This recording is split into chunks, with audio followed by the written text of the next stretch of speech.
Movie की शुरुआत में एक अमेरिकन लड़की को दिखाया जाता है जिसका नाम नैन्सी होता है। नैन्सी अमेरिका से मेक्सिको आती है। नैन्सी यहाँ पर एक बीच पर जाना चाहती थी जहाँ पर उसकी मॉम उस वक्त आई थी जब नैन्सी उनके पेट में थी, यानी जब उसकी मॉम प्रेग्नेंट थी। अब नैन्सी की मॉम की कैंसर की वजह से डेथ हो चुकी है, इसलिए अब नैन्सी उसी बीच पर जाना चाहती है जहाँ पर उसकी मॉम गई थी। पर नैन्सी को उस बीच का नाम पता नहीं होता है, इसलिए वो ड्राइवर को अपनी मॉम की फोटोज दिखाती है जो कि उस बीच की होती हैं। ये आदमी यहीं का होता है, इसलिए उसे उस बीच के बारे में पता होता है और अब वो जंगल से होता हुआ नैन्सी को उस बीच पर ले जाता है। अब नैन्सी उस बीच पर पहुंच जाती है जहाँ पर वो आना चाहती थी, जहाँ पर कभी उसकी मॉम आई थी, और ये बीच देखने में बहुत ही ज्यादा सुंदर होता है। अब वो आदमी जो नैन्सी को यहाँ पर लेकर आया होता है वो नैन्सी से पूछता है कि तुम वापस कैसे जाओगी। तब नैन्सी उससे कहती है कि मैं कोई गाड़ी लेकर चली जाऊंगी। अब नैन्सी उसे थैंक्स बोलती है और वो आदमी वहाँ से चला जाता है। ये बीच पूरी तरह से सुनसान होता है। इस बीच पर नैन्सी के अलावा बस 2 ही लोग होते हैं जो कि समंदर में सर्फिंग कर रहे होते हैं, और नैन्सी भी यहाँ पर सर्फिंग के लिए आई होती है, इसलिए वो अपना सर्फ बोर्ड लेकर समंदर में चली जाती है। सर्फिंग करने के लिए इन्हें ऊंची लहरों का इंतजार करना होता है, इसलिए नैन्सी जब समंदर में ऊंची लहरों का इंतजार कर रही होती है तभी वो 2 लड़के नैन्सी से बात करना शुरू कर देते हैं। नैन्सी उन्हें बताती है कि वो अमेरिका से है। तब वो दोनों कहते हैं कि यहाँ पर अमेरिकन बहुत कम ही आते हैं। अब नैन्सी उनसे पूछती है कि यहाँ पर कोई चीज है जो मुझे पता होनी चाहिए। तब वो दोनों बताते हैं कि समंदर के बीच 2 चट्टानें हैं जो दिन में एक बार पूरी तरह से पानी में डूब जाती हैं, जब पानी का लेवल अपने आप ही बढ़ता है, और वहाँ पर बहुत सारी जेली फिशेस भी हैं जो बहुत ही खतरनाक है। अब समंदर में बड़ी बड़ी लहरें आना शुरू हो जाती हैं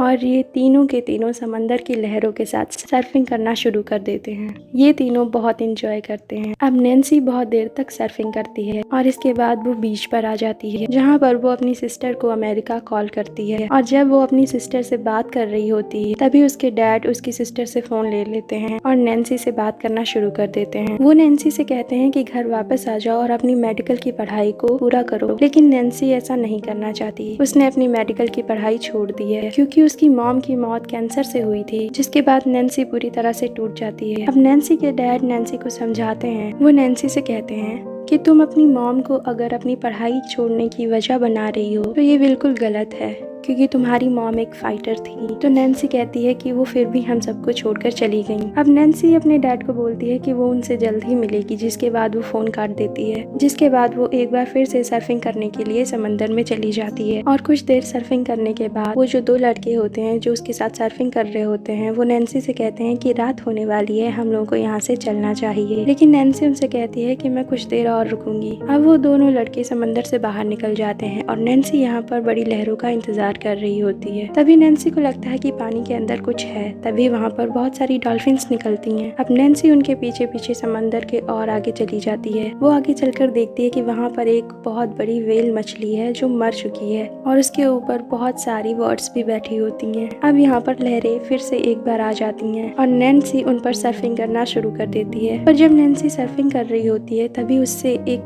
चीज टकराती है, जिसके बाद नैन्सी पानी के अंदर गिर जाती है और उसका सर्फ बोर्ड भी उससे अलग हो जाता है। अब नैन्सी बड़ी मुश्किल से पानी के ऊपर आती है और अपनी बोट को पकड़ लेती है। पर जब नैन्सी अपनी बोट पर चढ़ रही होती है तभी कोई चीज उसे पानी के अंदर खींच लेती है। अब नैन्सी फिर से किसी तरह ऊपर आकर उस व्हेल मछली की तरफ तैरना शुरू कर देती है। अब जब नैन्सी उस व्हेल की तरफ तैर रही होती है तब कोई चीज उसका पीछा कर रही होती है। अब नैन्सी व्हेल मछली तक पहुंचकर उसके ऊपर चढ़ जाती है। उस चीज ने नैन्सी के पैर पर अटैक किया था, जिसकी वजह से नैन्सी काफी इंजर्ड हो गई थी। अब नैन्सी बड़ी मुश्किल से अपने पैर को बांधती है। नैन्सी एक मेडिकल स्टूडेंट थी, जिसकी वजह से उसे पता था कि पैर को बांधने से खून का बहाव बंद हो जाएगा। अब वो जो 2 लड़के थे जो नैन्सी के साथ सर्फिंग कर रहे होते हैं, अब वो वहाँ से जा रहे होते हैं। नैन्सी उन्हें आवाज लगाती है, लेकिन वो नैन्सी की तरफ नहीं देखते क्योंकि वो नैन्सी से इतना दूर होते हैं कि उनको नैन्सी की आवाज सुनाई ही नहीं देती, और वो दोनों अपनी गाड़ी से यहाँ से चले जाते हैं। अब नैन्सी इस सुनसान जगह पर बिल्कुल अकेली फंस चुकी थी। अब नैन्सी पानी के अंदर भी नहीं जा सकती थी क्योंकि वो चीज उसका इंतजार कर रही थी।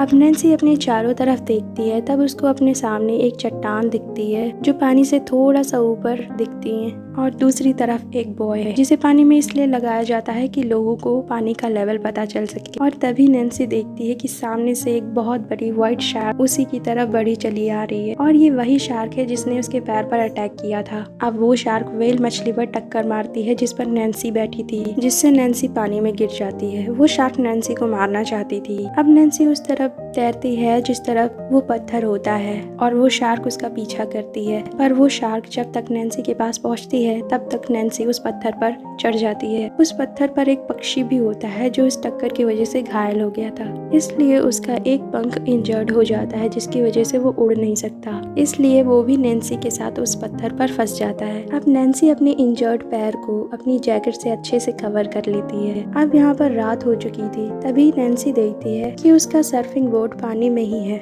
नैन्सी उस बोर्ड को वापस लाना चाहती थी। अब वो चारों तरफ देखती है जहाँ पर उसे कहीं भी व्हाइट शार्क नहीं दिखती। अब नैन्सी पानी में उतरकर धीरे धीरे अपनी बोट की तरफ जाना शुरू करती है और तभी वो सामने देखती है कि व्हाइट शार्क उसी की तरफ आ रही है। अब वो जल्दी जल्दी वापस आती है और फिर से एक बार पत्थर पर चढ़ जाती है। तभी सुबह हो जाती है। अब नैन्सी देखती है कि बीच पर एक शराबी लेटा हुआ है। अब नैन्सी उसे जोर जोर से आवाजें लगाना शुरू करती है। ये आदमी नैन्सी से ज्यादा दूर नहीं होता, इसलिए वो उसकी आवाज सुन लेता है। अब नैन्सी उसे इशारे से बताती है कि वहाँ पर मेरा बैग है जिसके अंदर फोन है। वो उस आदमी से कहती है कि किसी को फोन करो। अब उस आदमी को उसका बैग मिल जाता है। वो आदमी नैन्सी का फोन और पैसे अपनी जेब में रख बैग टांग कर वहाँ से जाने लगता है, यानी कि वो नैन्सी का सामान चुरा रहा था। और तभी वो पानी में देखता है कि नैन्सी का सर्फिंग बोर्ड भी है। अब वो उसे भी लेना चाहता था, इसलिए वो पानी में जाता है और वो नैन्सी की सर्फिंग बोर्ड तक पहुँच जाता है। और जब वो उस बोर्ड को अपने साथ वापस लेकर आ रहा होता है तभी वो शार्क उस पर अटैक कर देती है और उस आदमी को मार देती है। अब नैन्सी के पास बस 6 घंटे बचे थे,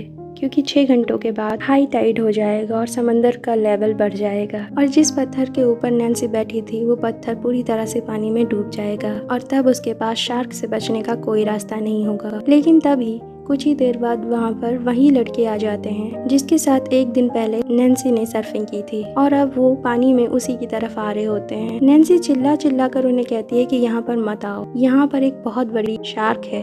तब वो नैन्सी से कहते हैं कि चिंता मत करो, यहाँ पर कोई शार्क नहीं है। और तभी उन दोनों लड़कों में से एक पर शार्क अटैक कर देती है। ये देखकर दूसरा लड़का नैन्सी की तरफ जल्दी जल्दी बढ़ने लगता है। वो किसी तरह से नैन्सी के पास पहुंच जाता है। अब नैन्सी उसे ऊपर खींच ही रही होती है, लेकिन तभी शार्क उसे पानी के अंदर खींच ले जाती है। अब नैन्सी के पास बस आधा घंटा बचा होता है और आधे घंटे के अंदर अगर वो यहाँ से नहीं निकली तो वो शार्क से नहीं बच पाएगी। अब नैन्सी उस शार्क को ऑब्जर्व करना शुरू कर देती है। नैन्सी देखती है कि वो शार्क उसके चारों तरफ घूम रही थी। अब नैन्सी सोचती है कि वो अगर पानी में उतरती तो उसके पास बस 30 सेकंड होंगे और 30 सेकंड्स के अंदर शार्क उस तक पहुंच जाएगी। अब नैन्सी को पानी के अंदर एक हेलमेट दिखता है जिस पर एक कैमरा लगा होता है। अब नैन्सी उसे किसी भी कीमत पर हासिल करना चाहती थी। अब नैन्सी उसे लेने के लिए आगे बढ़ जाती है। अब वो शार्क भी नैन्सी का पीछा कर रही होती है, पर नैन्सी शार्क से बचते हुए किसी तरह से वो कैमरा ले लेती है और वापस पत्थर पर आ जाती है। अब नैन्सी कैमरा ऑन करके मैसेज रिकॉर्ड करती है जिसमें वो बताती है कि यहाँ पर एक व्हेल मछली मरी हुई है और पानी में एक ग्रेट व्हाइट शार्क है जो उस पर अटैक कर रही है। अब नैन्सी अपने डैड और अपनी सिस्टर के लिए एक मैसेज रिकॉर्ड करती है जिसमें वो कहती है कि मैंने कभी नहीं सोचा था कि मैं आप दोनों को इतना मिस करूंगी। वो कहती है कि आप लोग मेरी चिंता मत करना, मैं यहाँ पर अकेली नहीं हूँ, यहाँ पर मेरा एक साथी मेरे साथ है। और वो उन्हें उस पक्षी को दिखाती है जो उस पत्थर पर उसके साथ फंस चुका था। और अब नैन्सी अपने डैड को कहती है कि डैड, मैं उस बॉय तक किसी भी तरह से पहुँचूंगी और चाहे कुछ भी हो जाए मैं लड़ना नहीं छोड़ूंगी, जैसा मॉम ने सिखाया था। और अब वो उस कैमरे को हेलमेट के साथ पानी में फेंक देती है ताकि वो किनारे तक पहुंच जाए और ये मैसेज उसके परिवार तक पहुंच जाए। अब नैन्सी उस पक्षी को सर्फिंग बोर्ड के एक टुकड़े पर रखकर बहा देती है ताकि वो भी किनारे तक पहुंच जाए। और अब नैन्सी के पास बस कुछ ही मिनट है, क्योंकि कुछ मिनट्स के बाद ये पत्थर पानी में पूरी तरह से डूब जाएगा और अगर नैन्सी को उस शार्क से बचना है तो उसे सामने उस बॉय तक पहुँचना पड़ेगा। लेकिन वो यहाँ से 1 मिनट की दूरी पर है और 30 सेकंड के अंदर शार्क उस तक पहुंच जाएगी। पर नैन्सी के पास कोई दूसरा रास्ता नहीं होता, इसलिए वो पानी के अंदर जाने की तैयारी करती है। और तभी वो देखती है कि वहाँ पर बहुत सारी जेली फिशेस पानी के ऊपर आती हैं। अब नैन्सी समझ जाती है कि वो इन जेली फिशेस के बीच अगर तैरेगी तो शार्क उस पर अटैक नहीं करेगी। इसके बाद नैन्सी पानी में कूद जाती है। अब वो शार्क भी उसका पीछा करना शुरू कर देती है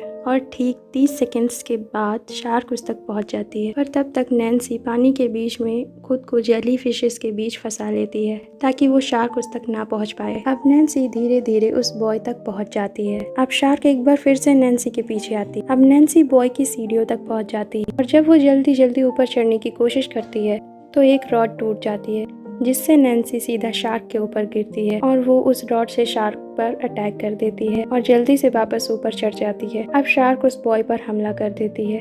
अब नैन्सी को दूर एक कार्गो शिप दिखता है। अब नैन्सी फ्लेयर गन्स उन्हें इशारा करने की कोशिश करती है लेकिन तब तक कार्गो शिप मुड़ चुका होता है और वो उसकी फ्लेयर गन को नहीं देख पाते और यहाँ शार्क उस बॉय को गिराने की कोशिश कर रही होती है जिसके ऊपर नैन्सी है। तभी नैन्सी देखती है कि मरी हुई व्हेल के आसपास बहुत सारा ऑयल है और जब शार्क ऑयल के ऊपर से गुजरती हुई नैन्सी की तरफ बढ़ रही होती है तभी नैन्सी फ्लेयर गन ऑयल के ऊपर चला देती है जिससे शार्क की बॉडी में आग लग जाती है। लेकिन वो शार्क पानी के अंदर चली जाती है जिसकी वजह से आग बुझ जाती है। अब शार्क काफी भड़क चुकी थी और अब शार्क उस बॉय को पानी के नीचे खींच लेती है जिससे नैन्सी भी पानी में गिर जाती है। तभी नैन्सी देखती है कि बॉय की जंजीर नीचे पानी में रॉड से बंधी हुई है। अब नैन्सी को एक आइडिया आता है। वो पानी में कूद जाती है और उस जंजीर को खींचना शुरू कर देती है जो बॉय के ऊपर बंधी होती है। अब नैन्सी बॉय की जंजीर को बॉय से अलग कर देती है। जंजीर भारी होती है इसलिए वो उसे पानी के नीचे खींचना शुरू कर देती है। अब वो शार्क भी नैन्सी का पीछा करना शुरू कर देती है। नैन्सी अब बड़ी तेजी से नीचे जा रही होती है और वो शार्क उसके पीछे होती है। अब इससे पहले कि वो शार्क नैन्सी तक पहुंचती, नैन्सी उस जंजीर को छोड़ देती है लेकिन शार्क इतनी जल्दी घूम नहीं पाती और वो लोहे की बड़ी बड़ी रॉड्स से टकरा जाती है जो कि शार्क के शरीर के आर पार हो जाती हैं जिससे वो शार्क मारी जाती है। अगले पल दिखाया जाता है कि नैन्सी बीच तक पहुंच जाती है और यहाँ पर एक आदमी भी उसे बचाने पहुंच जाता है क्योंकि नैन्सी ने जो कैमरे में रिकॉर्ड किया था वो किनारे तक पहुंच गया था जो एक बच्चे को मिला था और वो अपने डैड को यहाँ पर बुला कर ले आया था जिसकी वजह से नैन्सी बच जाती है। और इसी के साथ ये मूवी यहीं पर एंड हो जाती है। मूवी एक्सप्लेनेशन अच्छी लगी हो तो like and share it and don't forget to subscribe my channel and thanks for watching.